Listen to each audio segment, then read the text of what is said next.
What is up, everyone? True Champion Steven back here again with the first official content-related video. As you can tell by the description below, most likely, it's a Cardfight Vanguard tutorial. You know how to play Cardfight Vanguard. For this tutorial, I'll be using the program Cardfight Area to show you all the basic rules. Do maybe like a practice game or like a demonstration game of how players interact with each other, because Vanguard is actually a really player interaction heavy game in terms of disrupting your opponent, interacting with your opponent, and actually having mechanics that involve you and your opponent, you know, doing stuff to each other. And then I might also at the end of the video do a couple tips and tricks for like how to get better at Vanguard, or just like some things you always want to keep in mind whenever you're playing the game that people may not forget. Okay, so let's just like get into it with some basic rules and concepts of the game. I'm going to start really simple with deck. Your deck needs to be, as you can see here, 50 cards. Yeah, 50 cards, no more, no less. 16 of those cards need to be trigger units. And that word, when I say units, that's what we refer to our cards as. Every single card in Vanguard is a unit. It is a character. It is a creature. There are no spells. There are no trap cards. There's no nothing like that. Everything is technically a creature or a unit, as we call them in Vanguard. But there are two types of units. There are normal units and trigger units. So I'm just going to pull out a normal unit right here, and a trigger unit right here. Okay. So, we have two cards here. One is a normal unit and the other one is a trigger unit. How do I know the difference?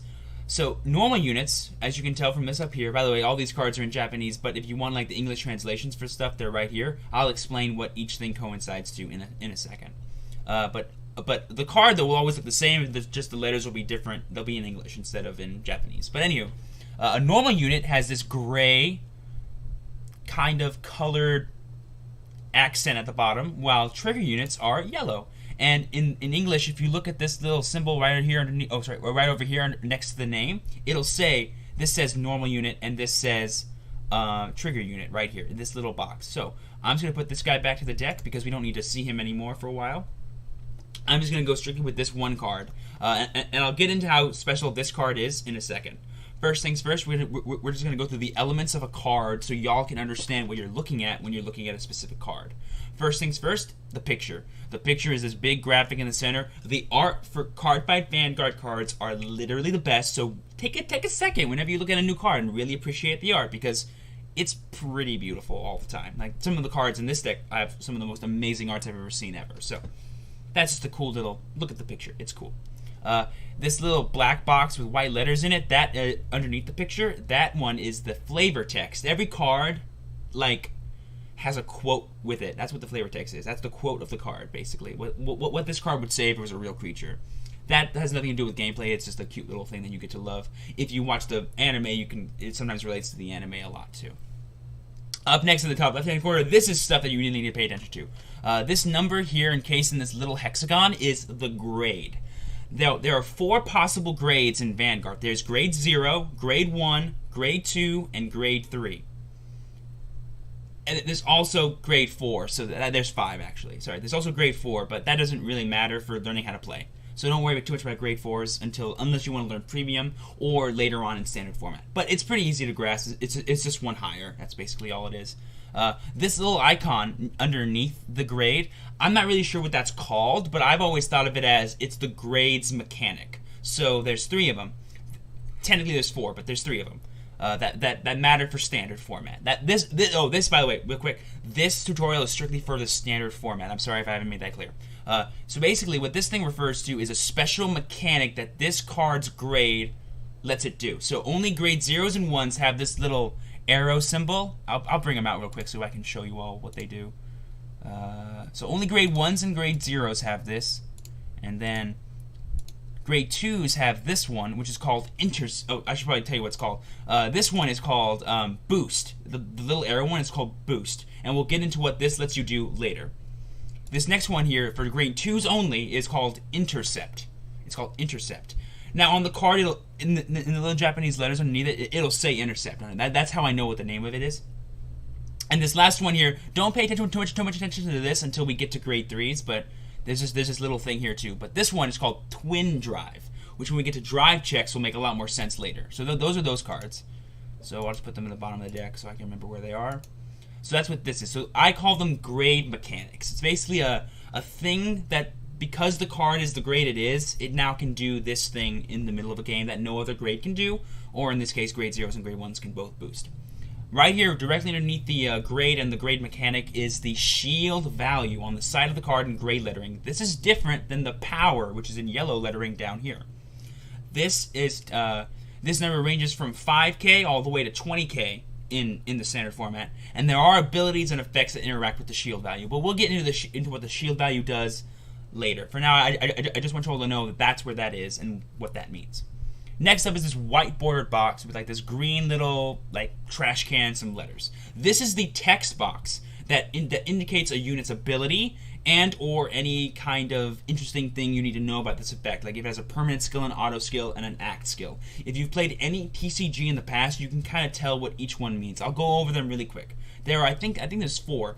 Act, continuous, auto, and permanent. And I'm pretty sure that's all of them. Oh, and auto. I think I already said auto, but autos basically happen whenever they happen. Permanents are always. Continuouses are different than permanents sometimes, because continuous have conditions while permanents don't. So a continuous could be if this thing is in play, or if this thing is in the soul, then this always happens. But a permanent would just be always, all the time, no matter what anything else is happening. That's the difference between continuous and permanent. Next up is act, which can only be used during the main phase. As you can see here in this little left-hand corner, we actually have phases in Vanguard, like we do in Yu-Gi-Oh! Ride phase, main phase, battle phase, and draw phase. Sorry, not draw phase, end phase, and main phase. Okay. We'll get to all that later. Okay, so that's what the text box signifies. Any special abilities too will also be signified. As you can tell here, this card, Lizard Runner Undu, which is his name, which is his like purplish blue border here. That's his name. That's his name of the card. He has this auto, which signifies this green symbol, and it says when you ride on this unit, draw a card. So when a card rides on top of it, which we'll get to later, you draw a card. Pretty simple. Every effect. I won't really go through the effects of specific cards because there's so many different decks and cards that's up for you to decide which ones you like more or not. But I will do like really basic ones. Like this effect is a pretty universal effect. Like almost every clan has a card like this. So I'll explain what this does later. Next up, underneath the name, we have the power value, like I said, which is in yellow. This power ranges from anywhere from 0 to like 16, 25. Like it really, it's up to the card. But it is the power. It's always in the thousands. So instead of and then when we get higher and higher, it's the tens of thousands. So you kind of scale up pretty hard in this game as opposed to other games. But a lot of us just say like 16 or 6. We don't really say 6. Like we'll say 6K, but not 6,000. We're directly right next, like on the right of this card, where my cursor is this little star with a 1 next to it. That denotes critical. Critical is very important because critical is a big deal, because basically what this means is if this card dealt damage to your opponent, the critical denotes how much damage it would do. Pretty simple, right? When we get into the game, you'll realize how you can change that value or make that value important, but almost every single card has at least, I'm pretty sure every single card has 1 critical. I've never seen a card ever that has 0 critical or 2 critical base. This is always 1, but the reason why this number is here is because there might be one that has 0 one day. We don't know.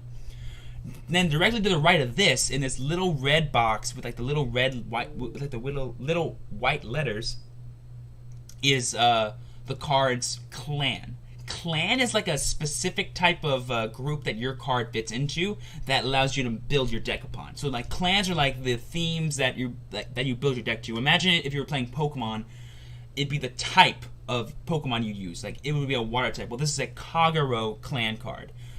This little letters right here, it says Kagero, denotes what that means.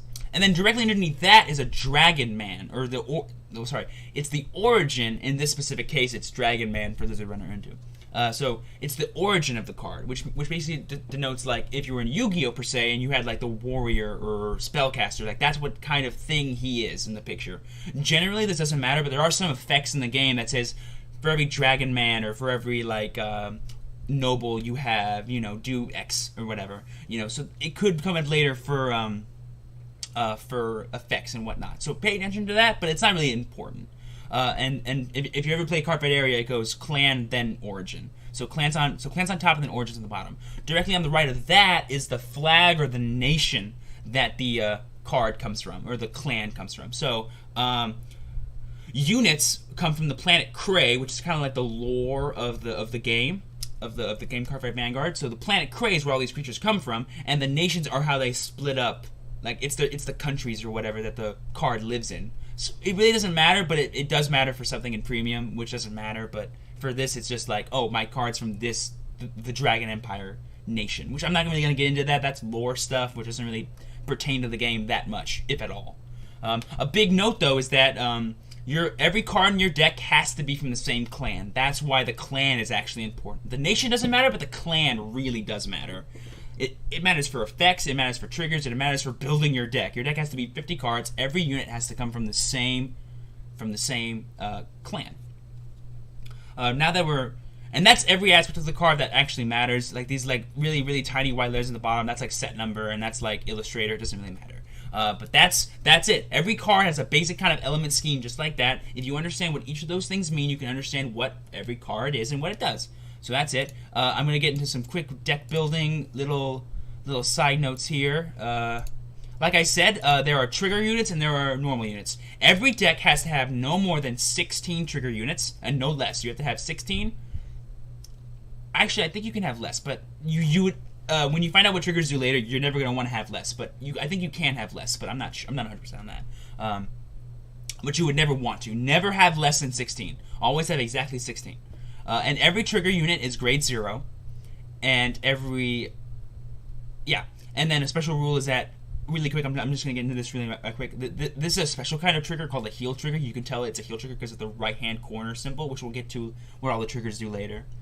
You can only have 4 of these, so you can't have 16 heal triggers, but you could, in theory, have 16 criticals if they were all different names. Real quick, another shopkeeping thing, you need to have no more than 4 copies of a specific name of card. So I have 4 embodiment of spear, Tar, which is this guy's name right here. Oh gosh, I keep changing the card right here. Embodiment of spear, Tar. I can only have 4 of him, and I only do have 4 of him. But yeah.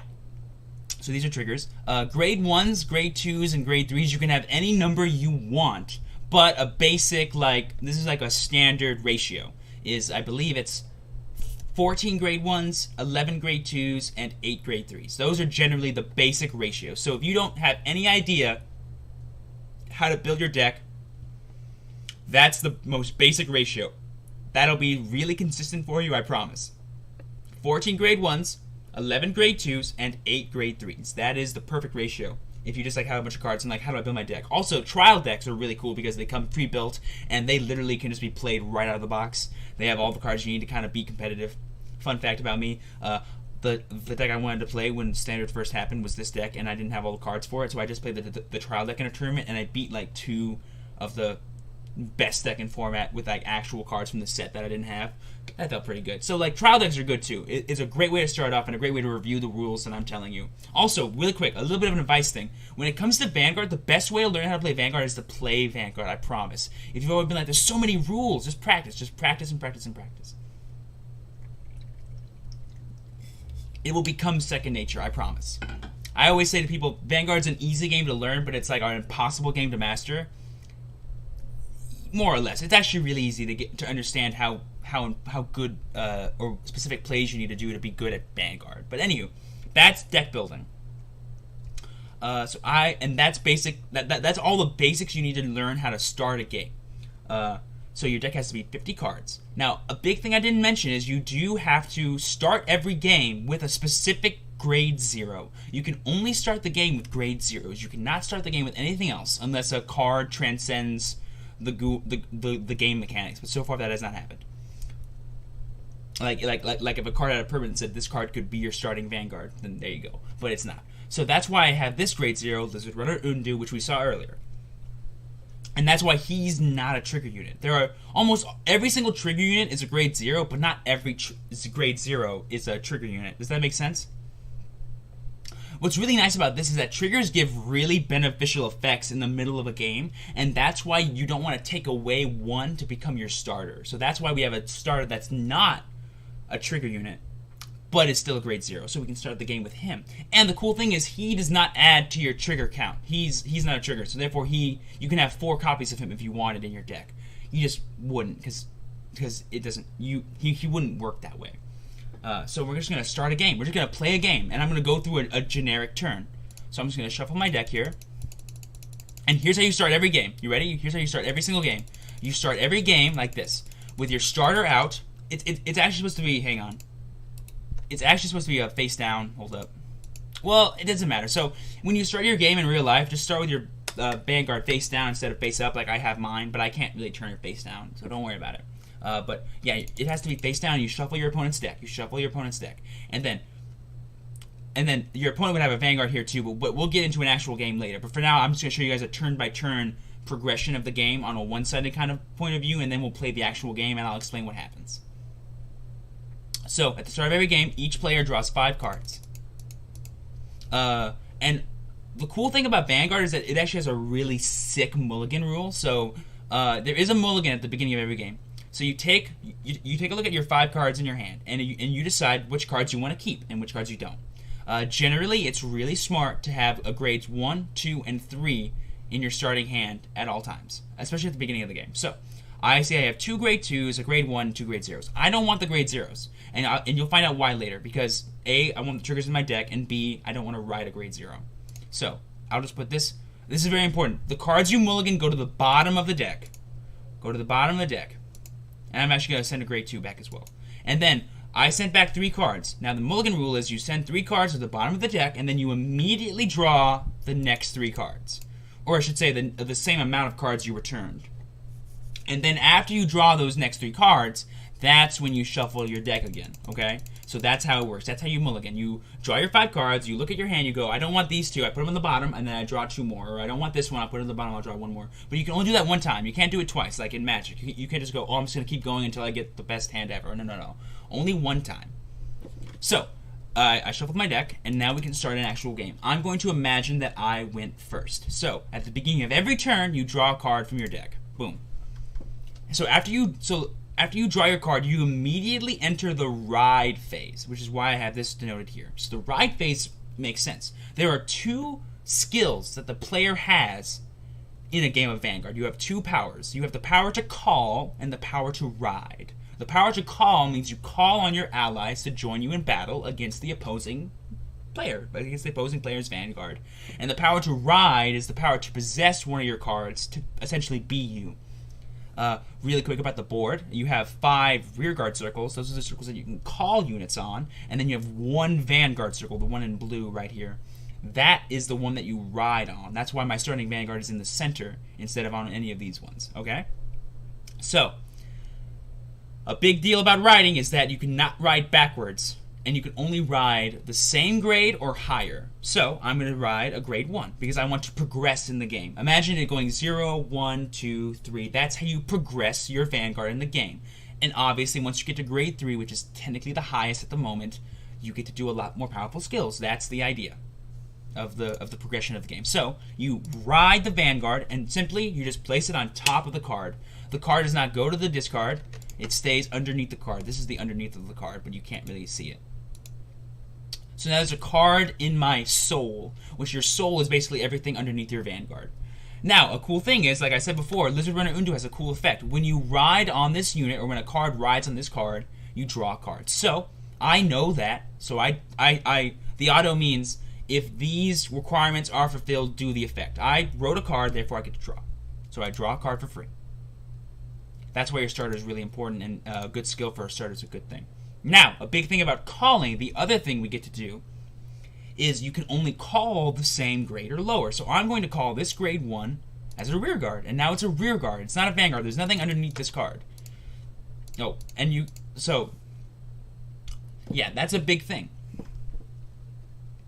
You can only ride the same grade or lower. You can't ride, like, I can't call this thing here, because I can't do that. I can only call the same grade or lower. And now is the time. Oh, by the way, I should mention, calling only happens in the main phase. Riding happens in the ride phase. Calling happens in the main phase. The second you ride, though, you automatically enter the main phase. There's no, like, ride phase, too. There's only 1 ride phase and 1 main phase. And the second you ride, your ride phase is over. So now I'm in the main phase, and now I can choose to enter the battle phase.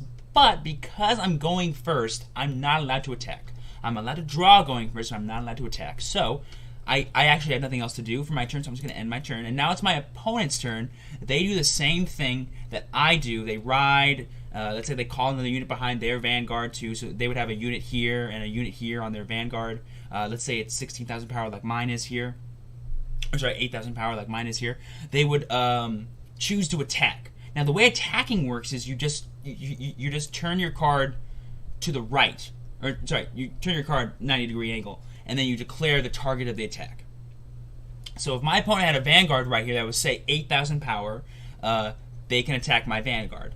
Really big thing, you can only target units that are in the front row. You cannot target units that are in the back row unless a skill lets you do otherwise. That's why it's really cool to have grade 1s and grade 0s in the back row, because they'll stay there forever. So my opponent is going to attack my Vanguard. Now, a big thing about a battle taking place is two things. One, if my opponent's Vanguard, or if my opponent's unit's power is equal to or greater than mine, then I will take a damage at the end of the battle. But if it's even 1 point less than mine, I take no damage. Like the hit never happens. You still hit me, but you don't do anything. You don't do any damage. And say my opponent attacked with their Vanguard, they would do what is called a drive check, which is where they, on attack with their Vanguard, after I choose whether or not to guard, which we'll get into later, they would reveal the top card of their deck. And if the top card of their deck is a trigger, then they can apply trigger effects after that. I'll get more into that when it's my turn and I can do it. But for now, let's just say I was hit by an 8,000 or more attack, and I took damage. When you're taking damage, I'm doing a damage check. It's the same thing like a drive check, like I just explained, only it's during... It's when you take damage or when you get hit instead of when you are trying to hit something. But a damage check happens for all attacks, not just a Vanguard and Vanguard attack. So I took a hit. I'm going to do a damage check. That little graphic that happened, so like you saw it like pop up real quick and then go to my hand. When it pops up like that, it means I'm revealing it to both players. So when you do a damage check, you reveal the card and then you move it to the damage zone, which I'm going to do right here. Really simple. The damage zone is this long bar right here. And now that I have taken a damage, and it wasn't a trigger, which we'll get into what triggers do later, the game is now progressing to where one of us is going to lose. You lose the game when you hit 6 damage, or sorry, 6 damage. I did the sign language for 6. This is 6 though for everyone else.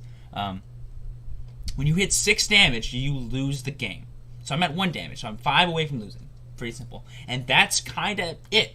You just rinse and repeat this process of ride, call, attack, your turn, ride, call, attack, until someone, dies. But once you get to grade 3, you don't really ride anymore. Or sorry, you do re-ride, but you don't have to. All right, so now it's my turn again. Oh, a big thing: when you're in the battle phase, and you finish with all your attacks, your turn automatically ends. There's nothing after the battle phase. It enters the only reason that there is an end phase is because end phase is like a timing for skills to go off. That's the only reason why we have an end phase. But the second you finish all your attacks, your end phase is actually your turn's over. So now it's my turn. A real quick thing I forgot to mention: when your cards are rested like this, there's actually a mini phase before the ride phase. It's called the stand phase. An easy way to remember is I stand and I draw, because your standing and your drawing happens before you ride. So if I click ride right now, it stands up all my units, because I have to do that before I draw a card. If I don't do that before I draw my card, I'm not allowed to stand the unit. It's actually a big deal, so please pay attention. And now I draw my card for my turn, and now it's my ride phase, so now I'm going to ride to the next level. I'm going to ride to a grade 2, which in this case is Berserk Dragon. Look how beautiful this card is, side note. And now that I'm doing my second turn of the game, I'm now allowed to attack my opponent. So let's play the Imagine game. My opponent went second, but it was their first turn, so that's why they got to attack. And they're at a grade 1, so now I'm at a grade 2. So I'm ahead of my opponent, so I'm going to try and do some damage right now. So I call the rear guard to the front row.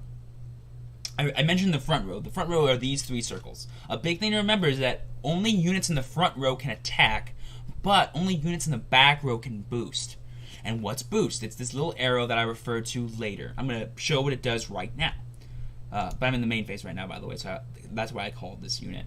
But anywho, this little thing called boost, I'll show you what it does. So imagine it's my battle phase now. I'm done calling. I'm ready to attack. I want to attack with my Vanguard, but I also want to boost my Vanguard with the unit behind him because this unit would be otherwise useless if it was just sitting here doing nothing. So I'm going to rest it. And look what just happened. It added the power from that unit to my Vanguard.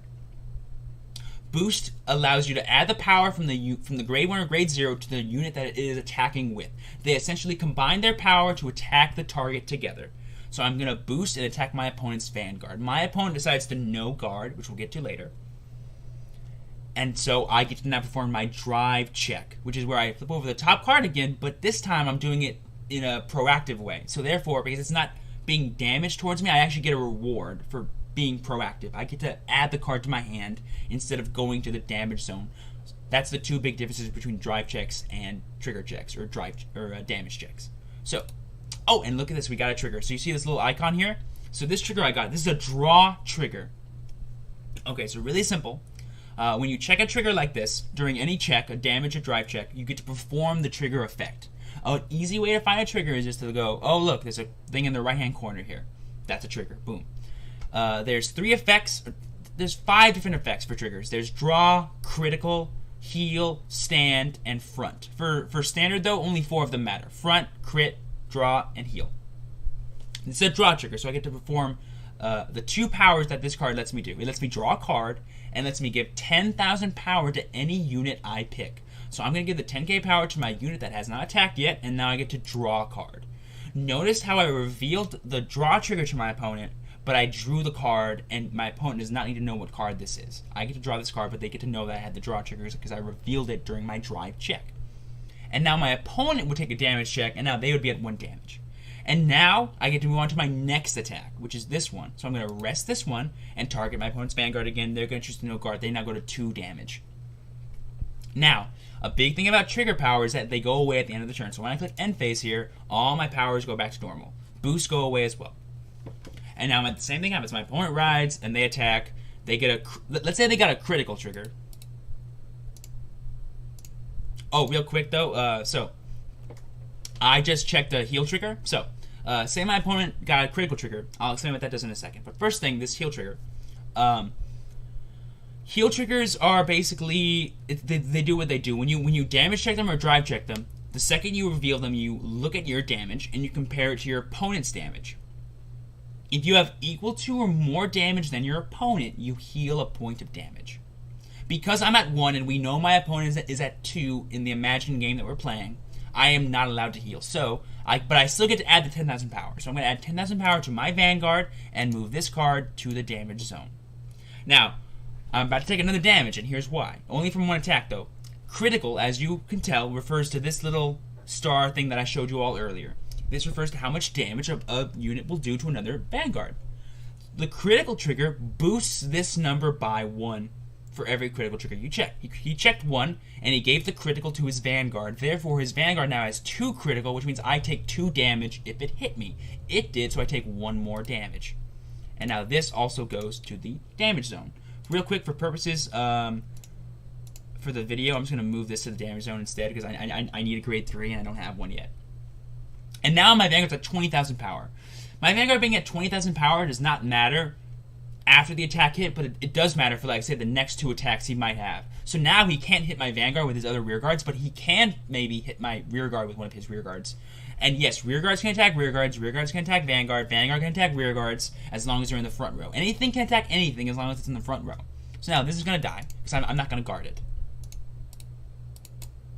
I just stood them without even going to the right face button, which will do it myself. Okay, so that's a big thing. That's basically what all the triggers do. The last trigger, which I don't have here, is called the front trigger. And basically, when you check it, it gives 10,000 power to every unit in your front row. That's why it's called the front trigger. Pretty easy to understand. I draw for turn. Oh, and look at that. I drew a grade 3. It doesn't even matter. Okay. So now, a big thing. Grade 3s are the stars of the show. They are the main win cons you have in your deck. They're the thing you build your deck around. So obviously, when I ride to them, it should be a big deal. When I went over the grade mechanics, like I did earlier, when I was showing you all the kind of mapping of what a card looks like and what it does and what all the aspects of a card kind of mean, there's right underneath that is this little cool thing, which this is called a gift marker, which this is new. That we didn't used to have this in the original Vanguard gameplay. but now we do. It's a new mechanic in the standard reboot. What this does is it's a gift. It's a gift marker. There's 3 different kinds. There's Force, which is this one, Excel, and Protect. Excel is yellow and Protect is green. I'll go over what they do in a second, but these gifts are your reward for reaching grade 3. So when I ride this unit, like this, I get this. This is what the Force marker looks like. These are cards. The markers are cards. So the markers will go in a marker deck, which is separate from your actual deck. And your marker deck can be as many cards as you want. It can be 8, it could be 2, it could be 22. From what I know, it could be as many as you want. You only ever really need 8, so my recommendation is my recommendation is this. For every grade 3 you have in your deck, just make it that number, because they can stack. And look, if you go over here, the card looks like this, and it'll tell you what it does. A Force marker is a very simple one. It just gives 10k to whatever circle this marker is on. So this marker can be put on any circle, and it can give 10k to that circle during your turn. Not during your opponent's turn, only during your turn. Really simple. If you're ever confused on what cards do, just read them, and I swear it makes it a lot easier. So when I ride my Vanguard, I automatically get my gift, if it's a grade 3.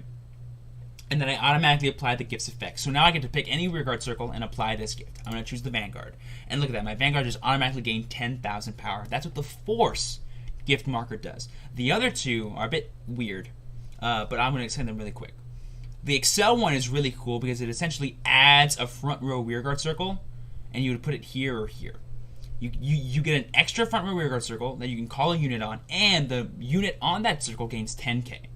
The reason why it gains 10k is because you can't boost it. It's a separate column. A big thing. You can only boost the column. So you see these little circle like lines here. These connect these columns. That's where you can boost and stuff. And a cool thing is, I'm just gonna illustrate this right now. You can move up. Hang on, let me put this in my hand. You can move cards up and move them back. You can switch cards places. It's really hard to do it on here, but you can. I'm going to call these 2, and now I'm going to enter a battle phase. I'm going to boost my Vanguard with my Vanguard booster and attack his my opponent's Vanguard.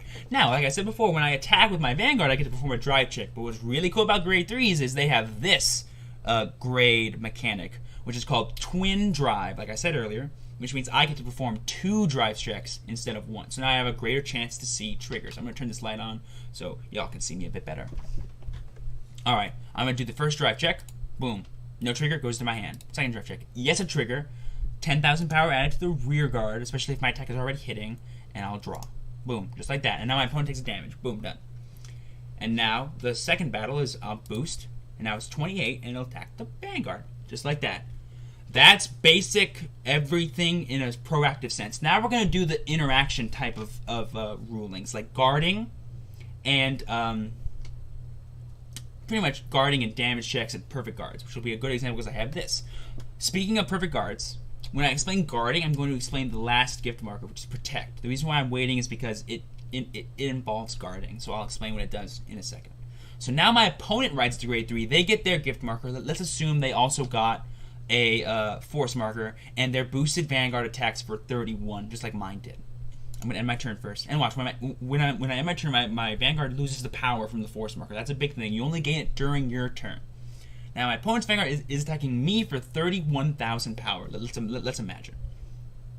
That's hitting me. That is greater than 13. Therefore, I will be hit, and I will take damage. I do not want to take that damage for reasons that are important to the gameplay, which is strategy-based stuff, which we won't get into. We're just going to get through the basic rules. So now I want to guard my opponent's attack. Here's how guarding works. Remember how we showed y'all the shield value? That's why it's called a shield. It's going to protect you. So I'm going to take units from my hand and place them in the Guardian Circle.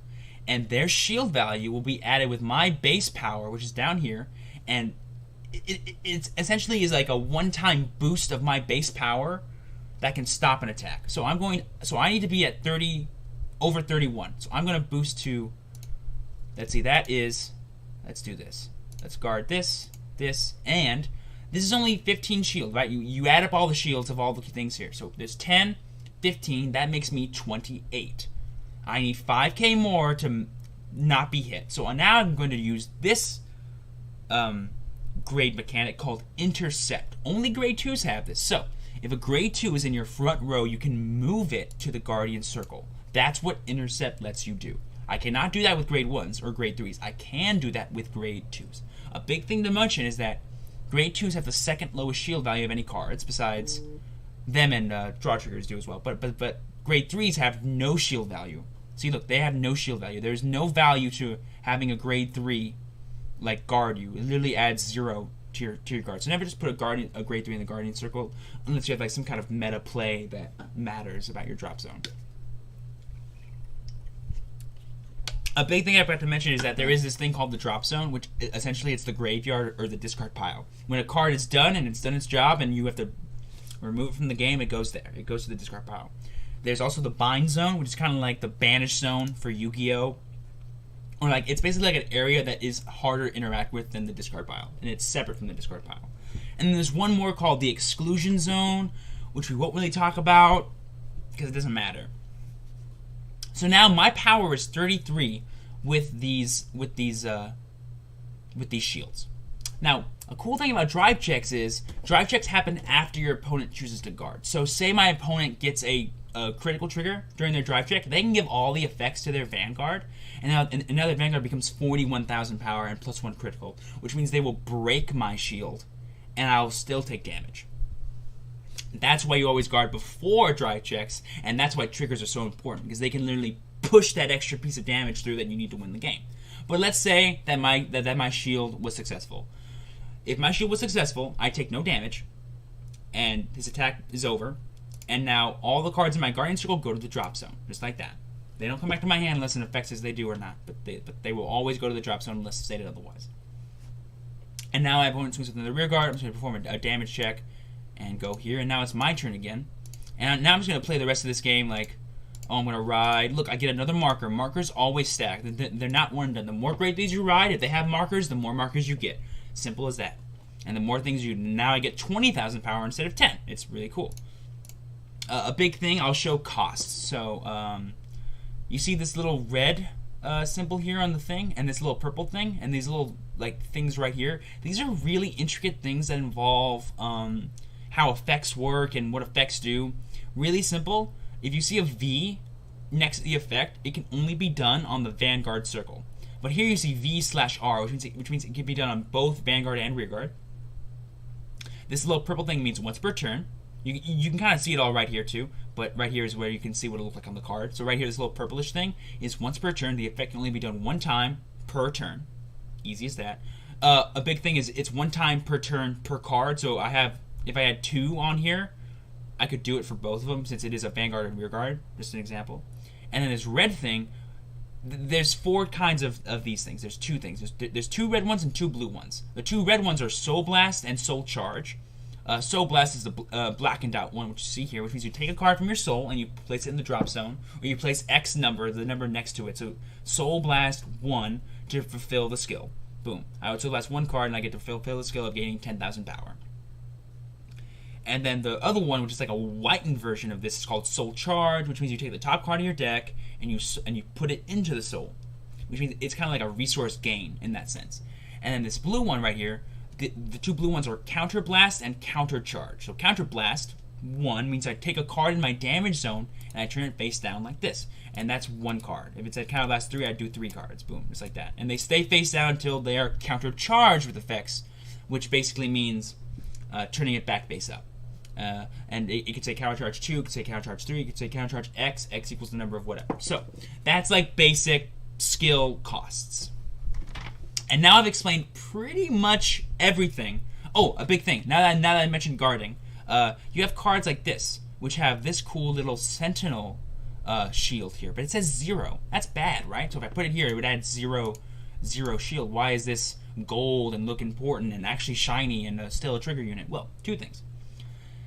This is your way of knowing it's a Sentinel, which is important because Sentinel right here is a continuous skill that says you can only have 4 Sentinels in your deck. So that's a big thing. There are 2 kinds of Sentinels right now. There's grade 0 Sentinels, which are these triggers, and there's grade 1 Sentinels. So say I had 2 of the grade 1s. I can only have 2 of these trigger ones. But if I had 4 of these trigger ones, I have to have 0 of the grade ones. That's how that works.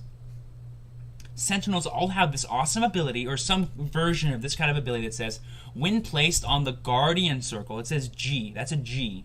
It says G. So there's V, G, and R, and like drop zone, and like that specifies when the skill happens. So you generally see those with autos, but a lot of the time you see them with acts as well. So this says when placed in the Guardian Circle, I can, by cost of discarding a card from my hand, I can choose one of my units, and essentially that unit cannot be hit. It's called a perfect guard or a nullify because it's basically like negates the attack. It is a scrap iron scarecrow. It is the ultimate shield. It's whatever you want to call it. Your vanguard or your rear guard will not be hit if you guard it with this, and you discard a card from your hand. Boom. If I chose not to discard, it would just be a 0 shield that did nothing.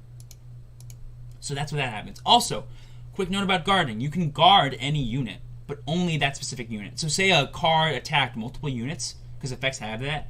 I can only guard for specific units. I can't guard, but I could guard for all of them, but in separate guard instances. So if he attacked all 3 of my front row units, I need to guard 3 times if I want to protect all of them.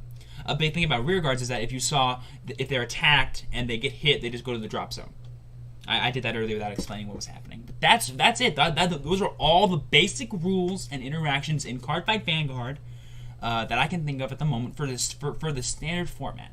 So I'm going to do a quick little cut, and I'm going to load up a game from Cardfight Area, and we're going to play a game so y'all can see the interactions a little bit better. Because I really think that's the best way to learn, is just to watch people play, and then play it yourself, and just try to figure out how everything works. Take as much time as you need, kind of thing. Vanguard's a very fast-paced game. So I'm going to try my best to slow it down. My opponent is not going to like that. It's going to be some random dude, by the way. So he has no idea what's going to be happening. And a quick thing, I'm not going to be using any actual skills other than the ones we've already gone over. Okay? Okay, so now, with that, I'm just going to do a quick little cut into the next thing. And blah! All right, we got a game. Okay, let's go. So like I said before, guys, this is the way we start every single game. We just grab our starting Vanguard, just him, and we put him separate from the deck, and then we shuffle our deck. Fun fact, the clan I'm facing against in this game is called the Aquaforce clan. Really cool. They're Sea Boys. And so before you mulligan, it's better to decide who goes first, but my opponent did not want to wait to decide who goes first. You can flip a coin, you can do rock, paper, scissors, you can roll a dice. Good luck, have fun. 3. Okay, we're good. We have a grade 1, a grade 2, and a grade 3. We're set. Alright, so I wish my opponent good luck, and he's taking the first turn, so I'm going to explain everything he's doing. So he's going to draw for turn. Oh, by the way, whoever wins the rock, paper, scissors, the dice roll has to go first. Oh, wait. I'm going first. Duh. I'm like, what am I waiting on? So I'm going to ride, and now I get to draw because of Undu's effect, and now I'm going to end my turn because I don't have any other grade 1s to call, and calling grade 0s are bad because grade 0s have amazing shield values that are very important for surviving attacks. Now it's his turn, and he's going to get to attack. So let's see what he does. He rides a Theo. So he's attacking me, and he's 8 on 8, so therefore I'm going to take a damage. I'm going to say no guard, because I'm not going to choose the guard. No guard, so when I say no guard, it means I'm not going to guard, which means he's free to now do his drive check. And there goes my damage check. It goes automatically to the damage zone. His turn's over, and now it's my turn. The highlight on red means he's targeting my Vanguard. That's all that means. It'll go away once I ride. And so I ride into Berserk Dragon. And now I don't want to call anything else because I don't want to overextend. So I'm just going to enter my battle phase right now, and I'm just going to attack my opponent's Vanguard. That's it. I don't have to do more than what I have to. He says no guard. Therefore, I'm now allowed to do my drive check. No trigger for me. He now takes a damage check because I have more than he does. Simple as that, you guys. Simple as that. It'll get a bit more complicated once more stuff happens, but he needs to take a damage, by the way. Does this guy know the rules of Vanguard? I don't think so. Damage. There you go. Oh, hey, that's a front trigger. Okay, cool. Front triggers are in pink. You see that? He automatically got 10k. If he had more units in the front row, they all would have gotten 10k. So these are what front triggers look like. They're pinkish. Criticals are yellow. Heals are green, and draws are red and or brown. I'm not really sure. Oh, I'm going to unhighlight his Vanguard. Hydrate or die. Ugh, it's been a long day. Ooh, cool. So this is a rare instance. So he has what we call a less he's 9k while I'm 10k, so he's not hitting right now. So he needs to call a booster to boost his Vanguard, otherwise he's not hitting. So I'm gonna say no guard, and if he gets right now he's not hitting. If he gets a trigger, then he hits. If he doesn't, then he doesn't. He did not hit my Vanguard, therefore I do not take a damage. It is now my turn, and I draw. And now I get to ride to grade 3 first. I get the marker. I'm going to activate my marker. I'm going to put it on my Vanguard circle, and now I get to enter the main phase, and I'm going to do nothing. I'm just going to attack his Vanguard. My deck is really laid back and doesn't really do a lot of stuff until my opponent chooses to do stuff, so that's fine. But now I'm going to do Twin Drive, which is this symbol up here. 1 drive check. That's a critical. I'm going to give all effects. I'm going to say CV, which means I give the crit to my Vanguard. And then my second check, no trigger. So now he takes 2 damage instead of 1. Just like that. And now I end my turn. Look how beautiful all these cards are, though. This is like a really high rarity card. But it came out of the trial deck, which is really cool. But this is like a common card. This is like a trial deck card. This is a V rare. I'm not even going to get into rarities and stuff. It doesn't matter for gameplay. This video, by the way, is looking to be really long, so I'm very sorry. But if you're sticking it out for this, you really must want to play Vanguard. So there you go. I should have broken it up into 3 videos now that I'm thinking about it, but it just was awkward to edit and stuff. I edited that first part already before I even did this because I wanted to get that done before I had this part happen, and it was at least like 40 minutes, so I feel bad.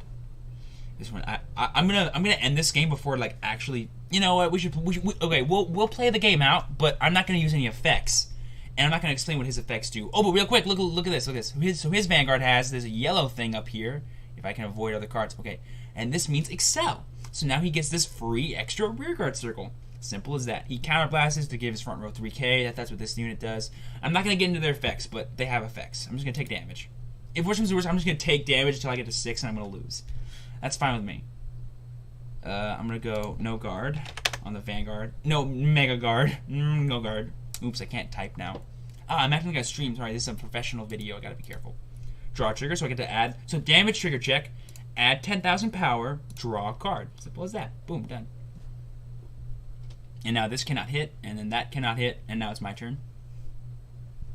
That can't hit my guy. I'm 23 to your 20. Wait, has it gained? Oh yeah, his effect. He gains 8k for the Soul Blast. Okay, so we're just gonna guard. I'm guarding by placing a card from my hand to the guarding circle. I'm now 33 to his 28. Guarded. Boom. And now that cannot hit. So now it's my turn. He's gonna end his turn right now. Watch. Boom. Now it's my turn. Draw, ride. I'm going to ride to this.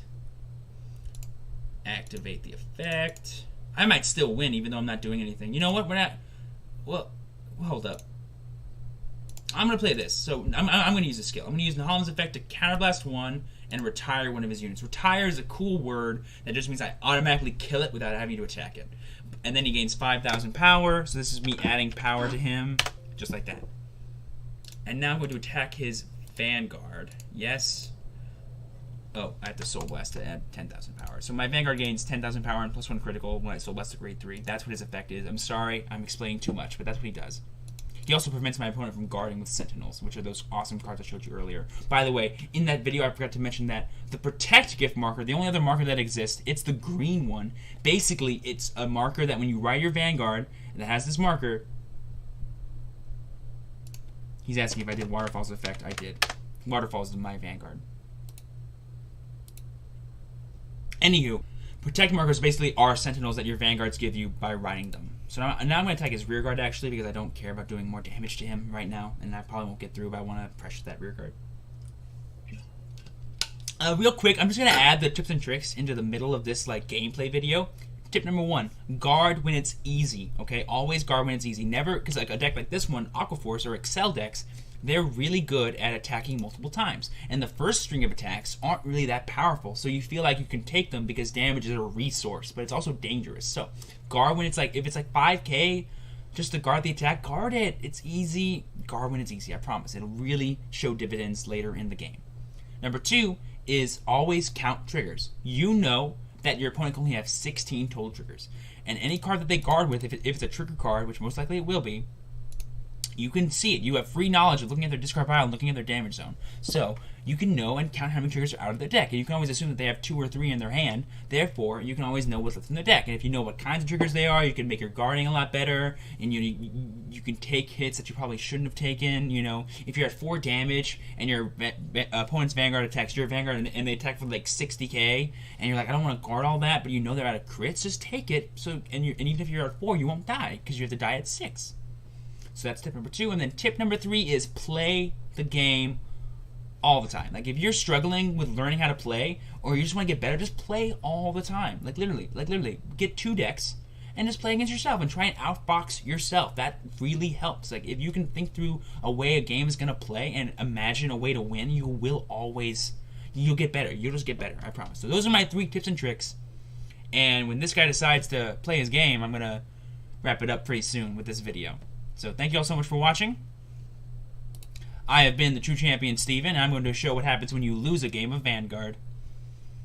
Because I don't care about winning this game, even though I totally was going to win this game on my next turn. I'm just going to say no guard, and if he gets a crit, then I lose. If he doesn't, then I get to still play. 1 chick and 2. It's a heal trigger. Oh, heal trigger, he has more damage than I do. I'm at 4, he's at 5. Therefore, he heals a point of damage, just like that. Well, if he decides to. And healing just means you take a card from your damage zone, you put it in the discard pile, or the drop zone. Just like that. Now we're both at 4. And I took my damage. And now watch what happens the second I take this last damage. Once he decides to attack me. He's gonna Soul Blast, gain 8k probably, right? Yep. He gains 8k with his effect, a Soul Blast. I'll put this card on the thing so you can read it.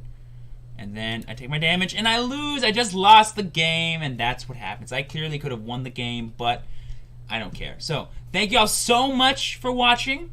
I hope this helps someone learn how to play Vanguard. If you liked the video or learned something in the video, please leave a like in the description below. Share this video with a friend who's also wanting to play Vanguard. And if you're someone who is playing Pokemon or Dragon Ball Super or any other game and was really interested in moving into Vanguard, thank you for picking my video as your way to help. And my opponent left because he's like, what's this guy doing? He's like, I know. So please, leave a like on the video if you enjoyed this or learned something. Subscribe to the channel for more content related to this. There'll be some Dragon Ball Super tutorials up pretty soon, as well as a Pokemon tutorial as well. So if you just learned Vanguard and maybe you want to learn those other games too, please feel free to check that out. And with all that being said, I am the True Champion Steven, and thank you so much for watching.